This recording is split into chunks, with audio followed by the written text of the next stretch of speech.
Good morning, good evening, and good afternoon, wherever you are in the world. And I want to welcome you to the infinite way where spirituality meets humanity. And it is great pleasure that I bring to you Mr. Obehi Ewanfah. And he is a author. He also takes care and has developed a series for storytelling for small businesses and content creators. He is the host of Obehi Podcast, and he brings to us a plethora of skills. For example, storytelling that strengthens the African diaspora bonds. And actually, what I'm going to do is bring you Obehi right here and ask you to tell us a little bit more about yourself. Thank you so much, Enolia. Thank you. I really appreciate this opportunity to be able to share about myself.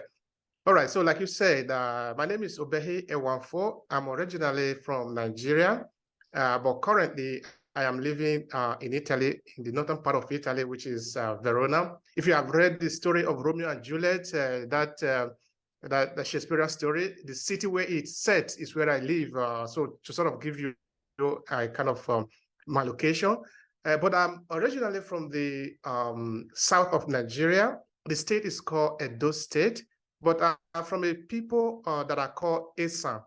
All right, if you go to Google, you can also see the name sometimes called Isha. That is because the European didn't know how to pronounce the word Esan, so they say Isha, but it basically means the same. And if you were to investigate the name further, you see that the name Esan is coming from our ancestral origin because our people are coming from the people of Benin. So that is where the name actually is coming from. So the Benin used the name to describe the people that went away. So it will mean that people is Sanfia, that is meaning they went away, they left. So that is what happened. Of course, there is a whole story around that, which for historians, that would be really interesting for them to explore. But just now, I want to say that, yeah, I'm probably an Esan person, and I live in Verona. I've been here since 2004. So, yeah, I think maybe depending on the question that you're going to ask me, I will have time to be able to explore into what I do. I love storytelling, and I'll be interviewing people for forever. That I remember the first time I interviewed a person, that was actually in Nigeria. I was in secondary school then. The person that I interviewed, it might surprise you, it actually was a police inspector. And what happened is that in school, we had just learned about the Harvard couple law, which states that if you arrest somebody, the person cannot be held in the police custody for 24 hours without being charged. Without being officially charged. So as a student now, just growing up, those things sort of make sense to me. I say, oh, well, not that people actually were getting arrested in my home, but as a student, I was interested in exploring that argument further. And I didn't know where to go. I said, okay, let me just go to the police headquarters in Uromi. So when we finished school, I just went there. Then I got to the police headquarters, the office. I told them I want to speak to the police inspector because the head of the police department there, it will be called inspector. Then the police officer that saw me there were asking, okay, you are the postman. They thought that I brought a letter to be given. They said, give me the letter. I said, no. The thing you are seeing on my head are the series of questions I'm going to ask the police inspector. I have a question for him. They were sort of surprised, really. Luckily, the police inspector, the inspector of the police was actually nearby. They said, okay, allow him to come. So I went inside and I actually asked him all the questions that I was having in my mind, because for me, it was just normal. I'm just a curious child. I want to understand. And the guy was really very good in listening to me, all my questions, all the questions that I have for him. Then I even asked more. Then at the point, because the conversation was really interesting, he wanted me to continue, but emergency came. I think they wanted to go out, okay, the police now, they have to do what the police do. As they were leaving, say, okay, come back next time. So that is actually where I started my sort of interview, because I just love it. I love to listen to people. I love to talk to people, to listen to their story. So yeah, that is about me. It's kind of a non-share. Then depending on what you ask me, I might say more. I'm gonna pause you right there, because anyone who's ever known you, or anyone who's ever been interviewed by you, and I have twice, 3 times actually, right? Yeah, 3 times. Yeah. Anyone who has experienced doing an interview with you understands that you're not superficial. Okay, you do not stay at a level of engagement that remains up here, but that you go deep immediately.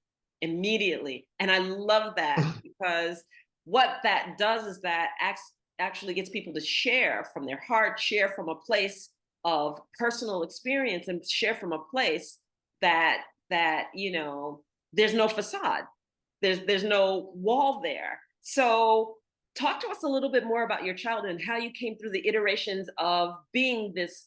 You're very good at it. You're very good at interviewing. As an interviewer, I'm telling you, and as a person who's experienced your show, you're very, very good at what you do. So talk to us a little bit about how that grew, how that took off for you, especially the fact that you're that young as a student interviewing. All right. Thank you so much for that. Actually, my curiosity actually started before then. Because at that time I'm talking about that, I've written my first book that I titled Round My Mind. That is the title of the book. Then I actually sold all the copies. I think I printed like 150 copies. Then I managed to sell all of them in Rumi.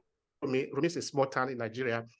So, but where all is coming from is that at the age of, I think like 5 or so, I think, yeah, about that, I was seeing my elder brother who was going to primary school then. So he was coming home with the book and he was reading. And for me as a little child, I didn't understand it. How can somebody look at a piece of paper or a book as it were and you are talking? How does that happen? It was very intriguing for me because I have always been very curious as a person. Of course, I've done a couple of experiments on my own, trying to understand things that weren't clear for me. That was actually where I can say the spark came in terms of maybe my literary work, because later that will influence me in choosing what I want to do in life. So that when I was in secondary school at a point, I remember my teacher, of course, teacher sometimes would ask the children, hey, what do you want to be? A kind of a class conversation on. And you see people coming to say, okay, I want to be a doctor, I want to be a lawyer. The teacher asked me, what do you want to be? I said, well, I want to be an author, I want to be a writer. And then, okay, it was a geography teacher because, okay, I was good in geography. I'm not saying that it was really my area. When I was in SS2, which is a senior secondary school, SS2 is second to the last session. I was adjudged as the best student in the whole of the school. So with me, okay, I was really good in it. So I was having a very good relationship with the teacher. And I really loved all the curiosity about geography. So I remember he was the one that actually asked the question then. So I told him, I want to be an author. Then he told me, well, even if you want to be an author, you're going to study something. Then I said, well, I'm going to study something that is going to relate to how I will be able to be a good author. So then I started to write this book that I titled Round My Mind. I didn't really know what I was doing. I remember that. Then I showed it to my teacher. Of course, I made a lot of error. Then the teacher looked at it and said, hey, forget it, study. Don't waste your time doing this. I still remember the teacher. It was an English teacher. Then as the teacher told me that, in fact, it encouraged me more because now I need to say, okay, you don't believe in what I'm doing. I believe in myself. So I will just keep writing. So I just kept writing the book I was writing. Of course, I wasn't dull as a student. I was good, okay? Let me just put it that way. I'm not like over-celebrating myself. I don't want to downgrade myself to what I've known because, okay, I have carried first in the class a number of times, okay? I just write. I just continue to write because I just love it. And the book, I still have it here because when I was coming to Italy, it's actually one of the few things that I actually took along with me. And the content of the book, like I just titled it, Round My Mind, was what I was thinking about, like some current affair, a little thing about politics, a bit of what I can call thinking, just a kind of thought idea, like thinking, philosophy, or things like that. Okay, I'm young, but those things were really on my mind, and I just brought it out, and I published the book, and I sold all of them. So when I was coming to Italy in 2004, coming to Europe, I took the book with me. Then I took also another book because when I finished that one, I immediately started to write another one. So that one I was writing, I didn't finish it, so I take it along with me. So when I got here, it would take me a couple of years before I would publish that book. And that book is titled amended the stream water. And luckily for me, again, that book was accepted at the University of Verona, where I live, as one of the books that children can pick to read. And I was really very happy about that. That was 2016 to 2017 academic year, because I presented it at the university, and it's also in other places. So yeah, I have been coming for a long time with my curiosity, try to understand people, listen to them, and talk to them. Now, about the podcast or the interview thing, okay, when I came here, based on my curiosity always, I was like asking the question, but who are the first Africans in this city? Right. What did they do? So that was just my question. How did they manage to survive or to up until this point? Of course, at that time, I didn't know anybody that was going to interview, but I had an idea what I wanted. Then I started to talk to people. Okay, this one will say, okay, I know somebody who knows somebody. So we started to collect the number of people like that, and I was going to meet them. So of course, as I meet them, I do what I've always done, just ask them question. Tell me something about you. Okay, but why did you come here? Okay, now you say you were coming to Europe to study, but you are still here. Why? So I collected these questions together. Then it led me to write the first book in the project, which I titled Africans in Verona. It was just a story about them. It's only recently that I actually rewrite that book this year, and I published it. For that project, I published 2 books, and I created a documentary. And with that documentary of the same title, Africans in Verona, I won a scholarship. No, not a scholarship. I won an award at the Verona International Film Festival. Nice. That should be like that was 2012, if I'm not mistaken. Okay. So I've always loved it. I always love talking to people. So that is where I am. And as you embark on your other skills too, because you're an editor and you create film and you're a short filmmaker, exposing yourself just a little bit there. Talk about that a little. Okay, all right. Now that one is okay. That happened like this because when I was coming to Europe, I knew I was going to do this work, so I just took with me the Bible, because then I was still very strong as a Christian. I took a dictionary, Oxford Advanced Learning Dictionary. It was a big one that I was using because I knew I was going to need it. And the book I was writing, I didn't finish. So those were actually the things, some of the things that I took along with me, that I put in my luggage, of course, aside the clothes and all that. So at this time, I didn't know anything about video editing or documentary or things like that. I just knew that I wanted to be a writer and a better writer. So when I got to Italy, it was difficult for me because I didn't have paper, I didn't have document, I didn't have the official document to be able to stay and work in Italy. So those few years was really challenging for me. So what happened was that I started to look for ways to be able to live, to make a good life, and I couldn't find anything, but I still love to carry on with my education. Then what I did was that I went online to search, so I found a place where I could study online. So I enrolled in a school in England called London School of Journalism. That was where I got my diploma in journalism. And I was saying it a couple of days ago that training, compared to what because we have an online training class, online training academy right now, where we bring out training for people who want to learn about business or things like that. Now, so that you can see the person that is sharing information with you, or so that you can see graphic representation of what is being spoken about. Whereas what I used to learn at that time was just test material. They send me the PDF, then I would just read it, then I will send it back to them to see if there are anything to be corrected. Then, of course, they will correct me. So that was how I did that one. When I finished that, I sort of find interest in film, in video. Now, how I got there was this one. When I was here alone, of course, I happened to pick a computer. I think it was on the DOS-B, if I'm not mistaken now. Or no, I think I bought it in the reusable, or in Italy would be called usato, where you buy secondhand materials. So I have the computer with me, but there was literally nothing inside the computer, but it was serving me to be able to write. But one day, a friend of mine, a reverend father, his name is Fabrizio Colombo, an Italian reverend father, who was coming to our church to do service. Of course, we became a very good friend. I was going to their office. So one time he gave me an editing software. The editing software is called Ulid Video Studio. I think that version was version 8 at the time. Then he just gave it to me. I said, okay, now what am I going to do with it? I took it home. I installed it on my computer. But no, just what I want to tell you is that nobody actually taught me how to do video editing. Wow. So I went online. I started to ask, what do I do now? Because I love the idea of learning. Then I began to see that people were, okay, you do the cutting. It took me some time to understand how to even cut a clip, to cut it. You just slice it. Then I learned how to cut it. Then I also learned how to put effort in between. Then at the point, I also learned how to put text in it. All part of the process was very fascinating for me. Then I said, okay, where? Now I write.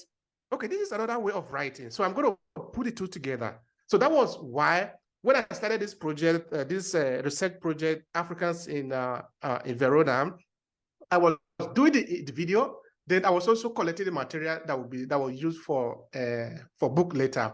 So that was how I did the documentary. Because now I've learned how to do it, then I just continue to do it. I just basically taught myself online, watching YouTube videos and all that and reading. Okay, yes, then I wanted to improve on the skill. So I enrolled again on another online program. And this school is in New York called New York Film School Direct. So I enrolled on their program. So I actually studied for, I think, like 1 year or thereabout. So yeah, that's more like. Very, very nice. See, you get to learn more and more things about you. So this is what I've always wanted to ask you. What does Obehi mean? What does your name mean? All right. This is a very interesting one. Okay. Now, in my family, we are 10 siblings. The first is the one that was born by the first woman that my father married. Then she died. Then before she married my mother, that is a woman, the first one. Now, the first child of my mother is also a woman. Now, from that, after that one, from that to my stage have all been male, which means that my mother had 5 children that are male, and she was looking for a female who could help her do some domestic work. So she said when she was pregnant of me, she was expecting a male, so expecting female. So she was secretly praying, this one should be female. So she will give me a hand when I'm doing my work in the house, no? Because all this male all the time. She needed a kind of variety. But she said when she gave birth to me, of course, all of us, she gave birth to us in the house, no hospital. Right. So when she gave birth to me, she said, I just took out the child like this and look at it. He still has a tail on it. So this is another so this is another male again. Then she said, well, is fate, as it were, no, is the will of God that you should be that this child should be male. Now it shall be called Obehi. Now let me explain that. Obehi meaning it can be like it's in the heart of God, or is God that decides. So that is the meaning of my name. Meaning it is, you can either say it is fate that it should be this way, or it is kind of a divine intervention that it should be this way. So Obehi basically signify that for my mother. Now, what is the importance of that if we are talking of a name or the irrelevance of name? It means that each time that she calls the name Obehi, the memory, everything that have happened surrounding the naming of the child, me, therefore, became fresh to her. She's now reenact that moment again. So that it is not really a good thing that we should throw away our name. Because if I throw away my name and I make my mother to call me any other name, like a European name, for example, then of course I'm called Peter. I'm going to talk about just now how I got that name. Then she called me Peter. For her, Peter doesn't make anything. It doesn't signify anything. It doesn't bring her any sort of memory because she has absolutely no connection to what Peter signifies. But how did I become Peter? I was going to church like most other Africans or most other Nigerian. Then I went to a Catholic church. I went to catechism. Then I was going to be baptized. That was when I realized that Obehi was not a good name. according to the tenet of the church things, no, because I need to get a European name. I'm not saying that they forced me, but they forced me psychologically. They didn't physically force me. So I had to pick a European name. So I said Peter. So that was the name I used to baptize. Then, of course, I'm bearing it. It's in my official document, even till today. But what happened a couple of years ago, you need to grow, no? Yes. As I'm beginning to grow, I try to ask myself, do I really identify as Peter? I came to the conclusion that no, Peter doesn't really explain whom I am. Because the short story I just told you about my name, Obehi, you see that there is a story behind it. That story is deep, no? Yes. But Peter, that I don't feel like I should be proud of when they decided to pick a European name. For what? Because because God doesn't know my name. My name doesn't sound sexy enough in the eyes of God. That is why I need to pick a name. No, I say I'm going to refuse this name. So in my academic work, in most of my book, you will see that Peter is not seen there, but in my official document, because I cannot be changing name all the time, Peter is still there. So that is what that means. But of course, I also have another two more names. My father gave me a name. He called me Omohegbele. In my language, Omohegbele signifies kiss, or my children are my kissmen. Okay, now that can make sense now, because you see, my father have a lot of children. So she is saying that his children are his community, are his kissmen, are his people. That makes a lot of sense to me, more than I should be called Peter. Right. All right. I have another name again, because I grew up with my grandmother. My grandmother gave me a name also. Now, my grandmother gave me a name that is called Ehichoya. Now, this is need an explanation like that of my mother. Is that Ehichoya in my name will mean like God will vindicate you. Now, when I say God will vindicate you, somebody might be thinking I'm talking of the God of the Bible, but that is not what I'm referring to, because my mother, when she gave me the name, was not a Christian. She later became a Christian in her life. My grandmother certainly was not a Christian until her death. So when she was saying God will vindicate you, she was not referring to the God of the Bible. Right. Because consciousness or God consciousness is not something that is new anywhere in Africa. It's something that people have always known since day one. They knew of God. They knew how to relate to God. They knew that there's certain thing that they couldn't explain, that they couldn't understand.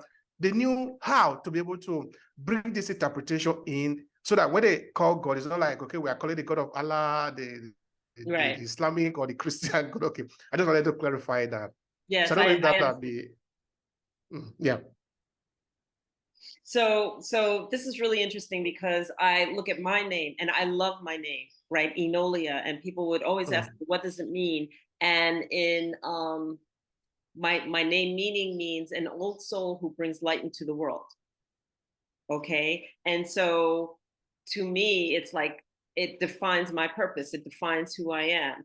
And as I got older and I learned heritage from different points of view, right? So from a Native point of view, Native American, indigenous point of view, my name in Cherokee also means Black Wolf, which makes sense because my great-grandfather on my father's side, they were brought across through this transatlantic slave trade. And then what happened is that Africans, when they were brought here and they actually got freedom, the first place they gravitated to was the Native Americans, because the Native Americans were closest to how they lived, right? That indigenously, spiritually, one with the land, understanding of the land, understanding all of the different points and perspectives. So my name means Black Wolf in Cherokee language also. And then when I studied with my grandmother, now I don't mean my official grandmother, but my grandmother, meaning my elder.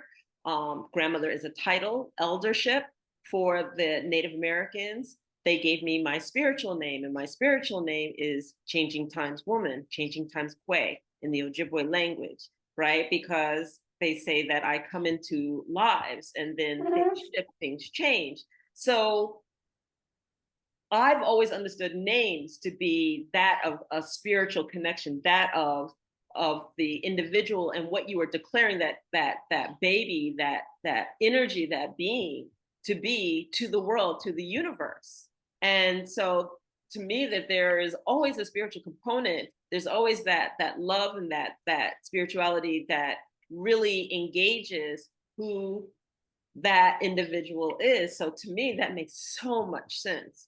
And people don't do that. They just go into a name book. They look down here. Oh, that sounds good. I like that one, and I like that one, and I like that one. But where's the meaning behind the name?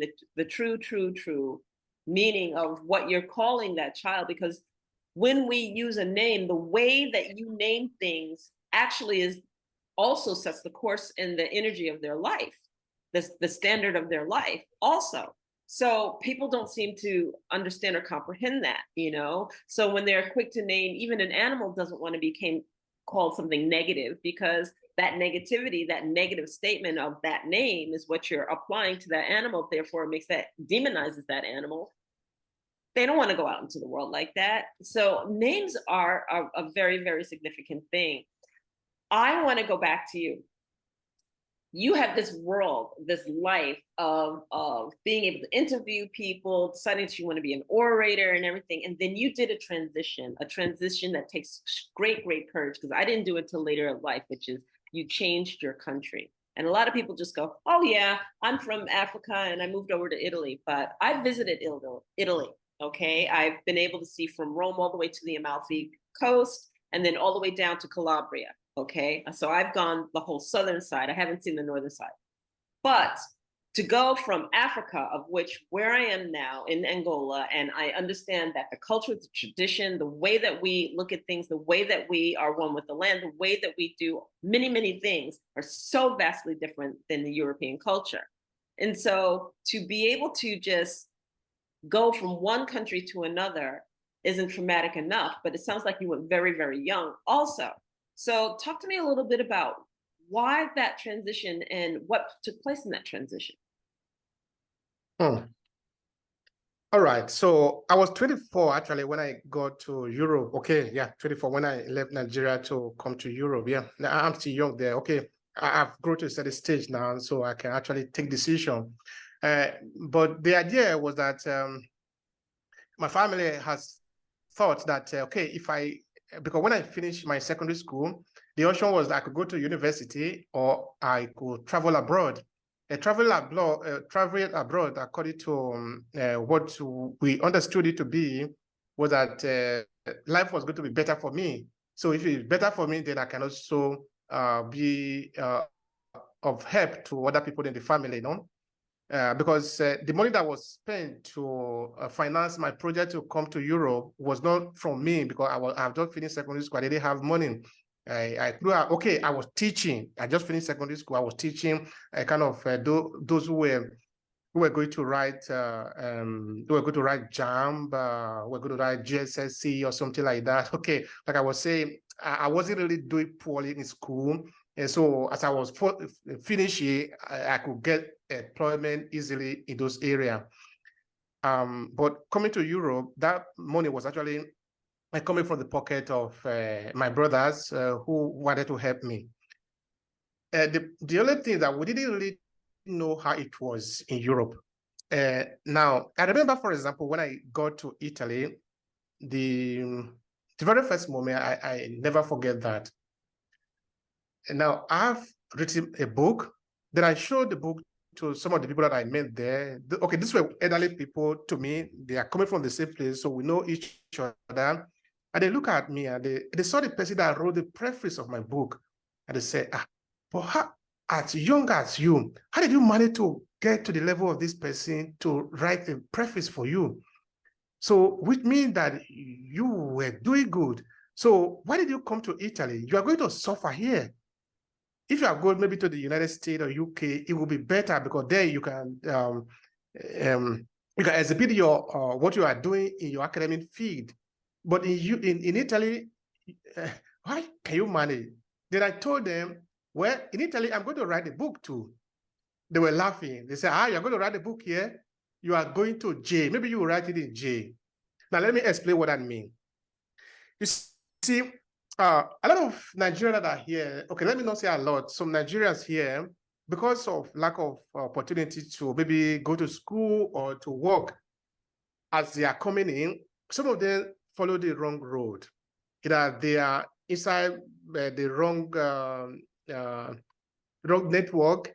So most of them ended up in jail. So they look at me now. Okay, they are Nigerian like me. They know what is going on. They thought I was going to follow that path too. But I didn't follow that path. Not that I didn't have the suggestion to follow the path. Right. And this is why I didn't follow the path. I asked myself the question, what if the police arrest me today and send me to jail? Am I ready to answer that because I was doing this thing on the road, I tried to do illegal things? I look at myself, look at where I'm coming from. I said, no, it is not, I am more than that. I cannot do that. It's not that going to jail is really the problem, but the reason for going to jail. I don't want to go to jail because I was becoming a little criminal in town. So that is why I didn't do that, because I think I was more than that. Of course, I had to suffer the consequences, no? Because for several years, I had to remain illegal in the country. I didn't have paper, of course. Many other people that were on the street doing some illegal thing, they were also like me. Then how did I survive? It was pretty difficult. I must be honest with you, it was pretty difficult because I came to Italy in 2004. I will get my first official document and I'll get resident in Italy in 2011. So you can just do the calculation for yourself. So all those years, I was what you would say invisible. Okay, I know that in US, you also have a lot of this idea of many people that are living in the country, but they don't have legal status. So which means that you are very prone to fall into the hands of those who are in the dark world, as it were, who are into illegal things and all that. Right. So sometimes it does take a bit of courage to be able to stand firm and not pivot to those areas. So yeah, it has been really challenging in those times. But yeah, we'll be here. What has helped me, if I really have to be honest about that, has been my writing. Because the thought in my head, I was putting it down. I was reflecting on it. And I was reflecting on it. It was giving me the hope that somehow, someday, it was going to be better. And I was telling myself, but what if it doesn't get better? Well, if it doesn't get better, I will return to Nigeria, because at the point, I really wanted to deport myself back to Nigeria. But if I do, I was going to be doing the same thing I was doing anyway. I was going to be writing, because I've sort of said to myself that this is how I want to live my life. I want to be a writer. So whether I'm in Italy, in Nigeria, or in Germany, or in the US, I was going to do this anyway. So I should as well just continue to do it if life is good. Because if life is better, I will still be doing it anyway. Mm-hmm. So I've remained focused on that. And that is what I'll be doing. In fact, the first book that I wrote in Italy, I never published it. Though a friend of mine said I should publish it, but I never did. I titled the book Between Africa and Europe. It was about the experiences that I've had here. But I think I'm going to publish that book at the point. Because then I presented it to an Italian friend of mine who helped me to translate it into Italian, which means the book is existing both in English and in Italian. In fact, I've even developed the cover, but I never published it. I think it's very important that you do. It's very important that you do. I have many people who told me that they would love to hear the stories about how my transition from the US to here in Africa, and what the differences were, and how I felt, and what did I encounter. And I think it's a very important story to tell. Mm-hmm. Yeah. I will do that. Currently now, I'm working on the biography of my eldest brother, who had actually be the backbone of everything, because I lost my father pretty young. I was in primary 2 when I lost my father. Okay. So he has really been the sustenance in our life, because he has struggled on his own. So he managed to make it. So he was successful in Nigeria. So he has been the one that financed my education, and also, of course, those of my other brothers. So I'm writing about his autobiography right now. And when I finish his autobiography, probably beginning next year, I will write my autobiography. Maybe I'm going to inculcate that book into it, or I'm going to just write a fresh autobiography about me. But first, I want to write that of my brother. When I finish that, then I can write my own. Maybe that book is going to surface in it. I Yeah, love yeah, it. I yeah. love No, it. it's good. Yeah. Yeah, it's very important and it's very, very good. And people appreciate the stories because then they realize that they're not alone. And also the other thing about this is that the experiences help people to respect that which other people follow in your footsteps. You know, everybody who comes from one country to another, whether they enter in legally or illegally, doesn't necessarily mean that they're going to follow the dark side of the road. Okay. And so we need to look at people and start respecting the fact that each person is an individual, each person makes their own choices, and to generalize is not right. It's not right and it shouldn't be done. And that each person, no matter who they are, does bring value to whatever they're at, because we are all God's gifts, period. You know, and it's a matter of whether we take the time to see the gift, the skill, the love, the care, or what it is that the value that the person brings to the table. But we are so quick to generalize, you know, and then to say not in my backyard or no, you know, whatever the case may be. And that's something that we in the West need to shift. Period. That I Mhm. diatribe with my tantrum there. Yeah, it's true. You know, many people generalize, yes, because for you to examine a situation, you are going to have to think. You need a bit of time, you need a bit of commitment. Many people don't want to commit themselves to see what is actually the situation. Because when you want to generalize, it's very simple. 20 people, Nigerians here again, they are criminals. Because we saw some Nigerians there, but they don't understand that it is not every Nigerian here. There are a lot of Nigerians that I know, both in my city where I live and all across Italy, who have remained steadfast in their mission. They have never touched their hand on anything hot, you see. But the question oftentimes, like those few people that I met, for example, they are very few, but they are the ones that usually come out in the news, no? Because, okay, first of all, you don't have paper, because largely I'm talking of people that didn't have paper at the time, no? Mm-hmm. So you are the one that is very likely going to become victim of either in drug trafficking or any other illegal thing in town, because you don't have paper. So maybe on your part, you haven't figured it out the future. You are thinking of the present now. You want to make money fast. So you get yourself entangled in some of the things that are offered to you there. And to the person who is also seeing you, he doesn't also want to take the time to examine the situation and just conclude that, okay, every person that looks like you is guilty of the same crime that you are guilty of. But if we take time to really examine the situation, because every case needs to examine for what it is. Every case is individual. And of course, like I said before, it requires a bit of time and commitment to examine it. Who are you? Where are you coming from? What have you done? As far as the story is concerned, that is what is relevant.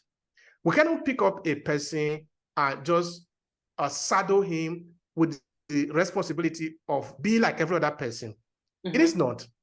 It is not, because you are not another person. You are you. You are responsible for what you have done, not for what other people have done.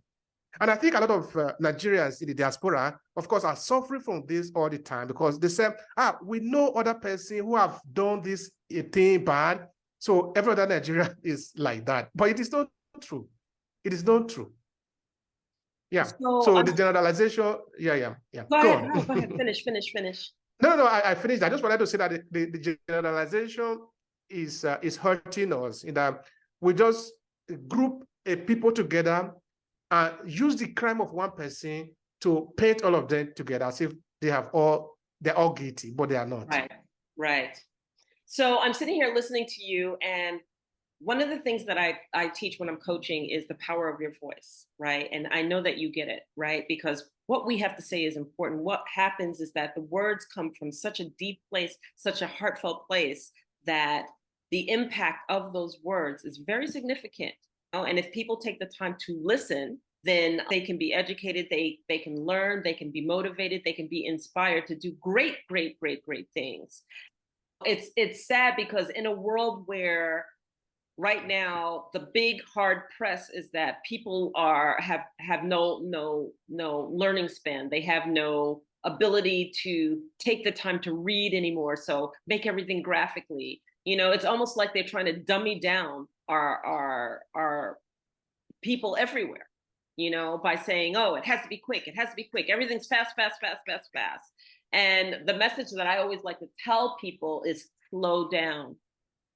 When I'm working with someone, if you don't have the ability to read what I wrote and your life is going too fast, that you can only get graphically motivated in order for me to capture your attention, then I don't need you as a client. I don't need to work with you. I want people who are intelligent. And this is another message that I'm sending out to the world, which is that if you don't slow down and you don't learn how to focus like we did in the old days, because you read everything, you focused on things, you did things one task at a time so that you thoroughly understood what was coming to you. If you don't learn how to listen to something thoroughly instead of in 15 and 30-second bites, then you're going to have a real hard time. And people are going to be easily able to sway you one way or the other. All they have to do is take 15 seconds to lie, So to me, those things are really, really important. As an author and as an orator, what message would you think is most important out there for people to hear coming from you? All right. Thank you so much for that. I think the important message is the owning of our voice, because it helps us to, even from monetary point of view, it helps us to write our own check. And in point of defense, it helps us to be able to get ourselves out of the hook easily. Because if another person is the one telling our story, we are going to really rely on whether the person is good. Because if the person is good, then they can tell the good side of us. What if the person is bad? I understand that learning how to own your story is not easy, but it's worth it at the end of the day. It is. They're very hard to own our voice. We can sit on the treetop, we can still sing. People will listen to us. We can stay inside the ditch. We can still use our voice to bring somebody down from the top to help us. But if we don't have voice, if we can't talk, in the sense, if we can't own our story, then we always depend on somebody else to speak for us. And this is very disadvantageous in many senses. Now, let me give you an instance, what I mean by this. In the course of my research that I made mention of before, the story of Africans in northern Italy, one of the problems that I found in the community is that a lot of people, predominantly Nigerian, Ghanaian, or the English-speaking Africans in Italy, not all of them, haven't taken the time to learn the Italian language. Now, what does it mean? It means that in this society where they live in, I'm not saying that Italian language is better than their language, but you are in Italy. This is where you live now. You need to be able to express yourself, communicate, say your point of view. What do you think of the situation around you? Can you tell your story to other people so that they can hear you? Now, many people that haven't been able to do that, they find themselves maybe after 20 years calling for interpreter.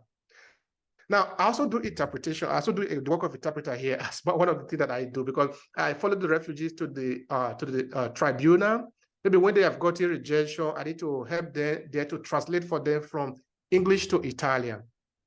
I can understand that for refugees, the people that are just coming in, they haven't stayed a lot of years here, so they don't understand the language here. But I've also done that for people that have been here for several years, for 15 years. But come on, for 50 years, you can learn the language. For 50 years, you should be able to express yourself officially. Okay, you cannot express yourself as if maybe you were born here. I don't talk as if I were born here. I still make a lot of mistakes in Italian language. But I can talk to, I've interviewed different professors in different universities in Italy. All I just need to do is to know that I need this type of a story, and I ask, who can I talk to? Oh, there is a professor at the University of Padova. I just pick up a telephone. Hey, I want to talk to you about this, or I write a message. I don't need somebody to write it for me. And when I get there, I will speak to you. I will ask you the question I want to ask you. Nobody's going to do the interpretation for me. Which means even though I'm not really as perfect as it should be as an Italian, because I'm not even an Italian, but at least I can make an Italian person to understand me, which means I speak for myself. I think that is a position of power. And when it comes to storytelling, okay, we go away from the limited space and let's look at the general sense of it, that we should own our story. Because even if you're in the United States, you are a Nigerian in the United States, or maybe you are a Ghanaian in UK, you are speaking English, that still is not a guarantee that you own your voice. Because you still might want another person to speak for you, because that is a different thing altogether. Being able to own your voice, meaning that you should tell your story. Okay, I know that getting started you might not be perfect in it, but you are going to have to tell your story. You own the universe this obligation. You must tell your story. You don't need to go to the grave with your point of view, because we will never have the chance of knowing. What if Steve Jobs never talked his story? How could we know? You know, that commencement speech he made in Stanford is still very useful to a lot of people all over the world today. Steve Jobs is dead. Yeah. What if he never said it?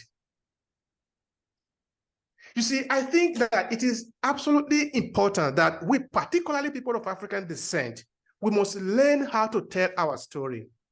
And if we expand this to a larger scale, we see that for several centuries, other people have been telling African stories. This is what I'm talking about. That story have never been favorable to us. And it cannot be favorable to us even in several centuries to come. Because everyone that is telling a story have a part of him inside.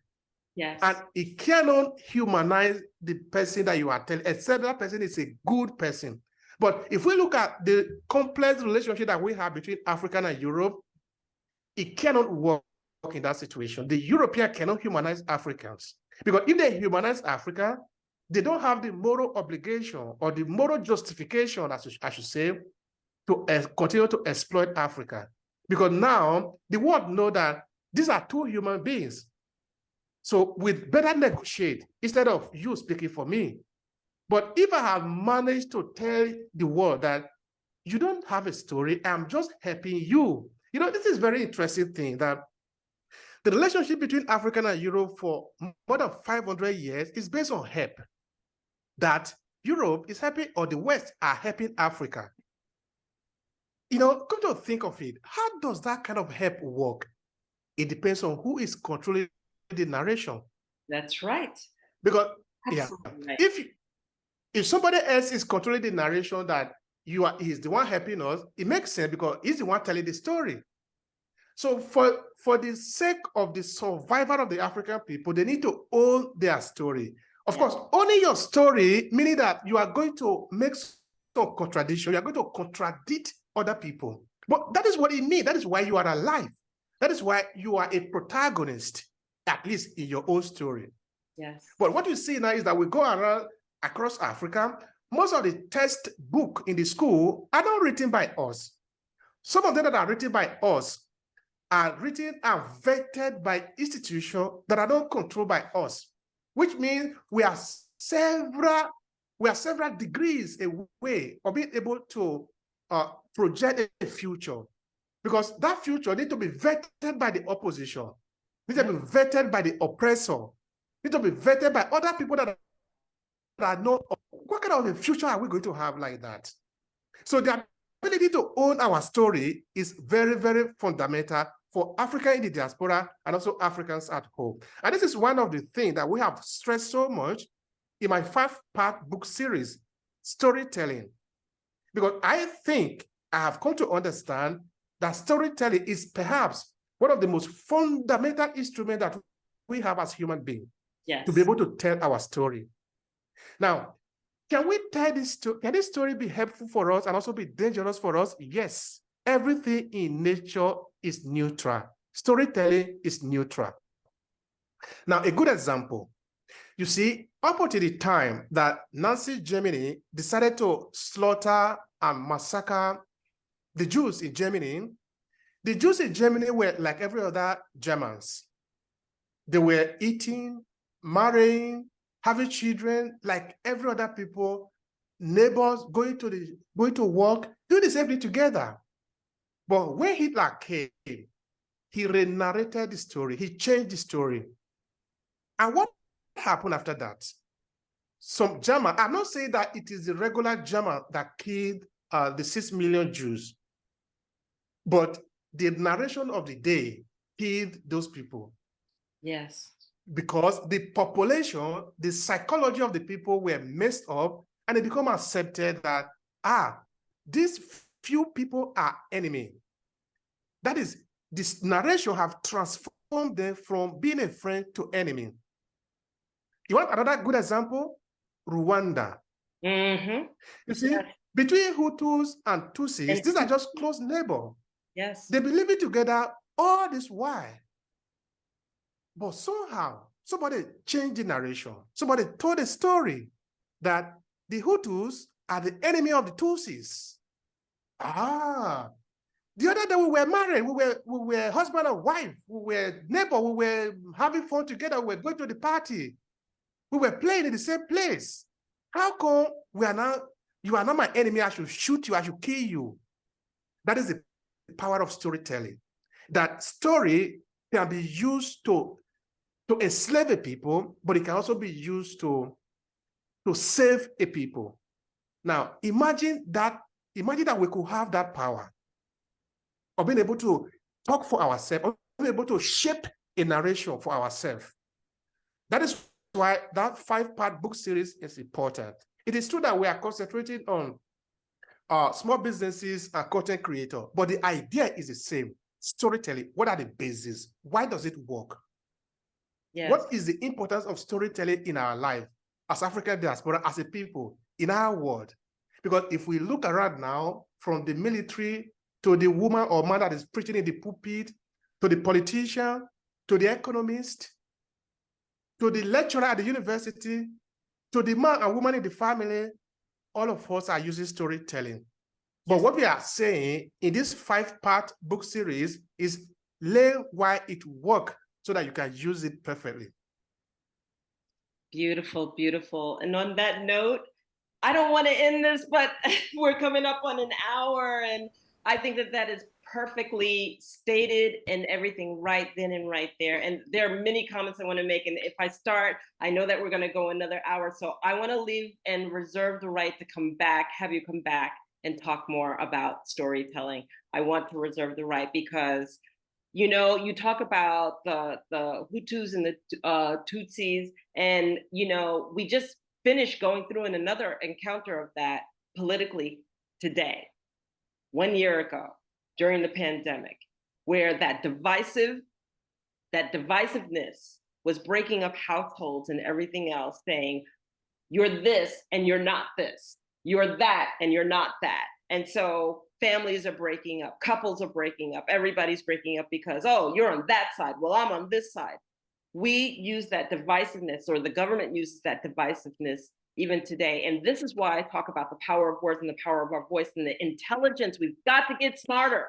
We've got to get smarter. And we've got to understand when something is being used to divide us, something is being leveraged, a message, the story is being shifted to somebody's convenience. Because wouldn't that be powerful if we just rejected the story? And I'll leave it at that. Oh my gosh. Thank you so much, Obehi. Thank you so much for bringing what you bring. Tell people how they can get in contact with you. Tell people where your books are. All right. Thank you so much for that opportunity. All right. So my book, the 5-part book series, and of course, other book I've written, other books, they are available on Amazon for those of you who want to get a copy for yourself and read. And of course, I recommend, please, if you read, do leave a comment. I want to hear what you think about them.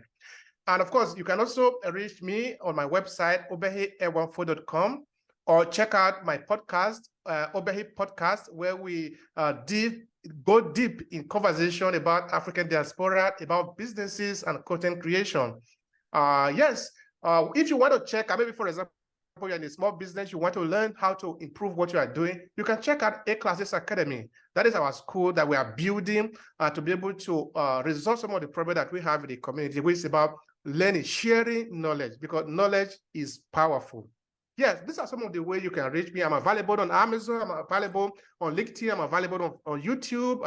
I have a couple of YouTube channels. I'm available also on Facebook. So wherever is easier, of course, the podcast is available all across different platforms. Just type Obehi Podcast, then you will be redirected there. Thank you so much. I really appreciate you, Enolia. Thank you so much. Thank you. Thank you so much. And any last messages, words of the wise from you to our audience? Well, what I would say is that we should own our story. I haven't seen anything better than that. We should learn to own our story, because story is powerful. It's absolutely one of the most important things I think that is out there.